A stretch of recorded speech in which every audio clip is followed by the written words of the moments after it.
دا د زابل ولایت مرکز کلات ښار کې د کلات ښاروالۍ له لوري ولس ته د حساب ورکولو غونډه ده چې د دولتي مسؤلینو ترڅنګ د دې ولایت عام ولسونو هم برخه اخیستې. د کلات ښاروالۍ مسؤلین وایي چې د ښار ښکلا خلکو ته د کار زمینه برابرول، د بیا رغونې پروژې عملي کول او د ښار د ګڼې ګوڼې مخه نیول هغه کارونه دي چې د کلات ښاروالۍ له لوري عملي شوي. دوی وایي چې په روان کال کې تر اوسه پورې 11.5 میلیونه افغانۍ عواید هم راټول کړي.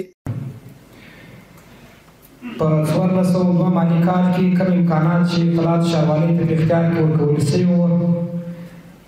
زیات پروژې، روزمره چارې، ښاریانو ته د کار زمینه برابرول، د ولسونو اداراتو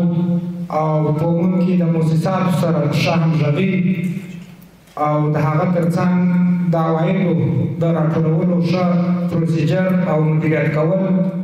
او د هغه په څه ډول په مصرف رسول. په یاده غونډه کې د زابل والي له مسؤلینو څخه وغوښتل چې باید ټول په ګډه سره د خپل ولس لپاره خدمت وکړو، خپلې دروازې د خلکو پر مخ خلاصې پرېږدو او په صداقت سره راسپارل شوې دندې مخ ته یوسو. سهار چې راوځي ځان سره فکر کوه چې زه به سهار زه مسؤلیت ده،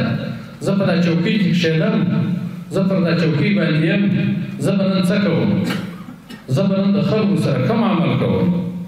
زه به نن د خلکو سره کوم برخورد کوم. بل لوري د کلات ښاریان د یادې ښاروالۍ له کړنو خوښي ښیي او غوښتنه کوي چې په راتلونکي کال کې دې هم د دوی لپاره نورې پروژې عملي شي. موږ د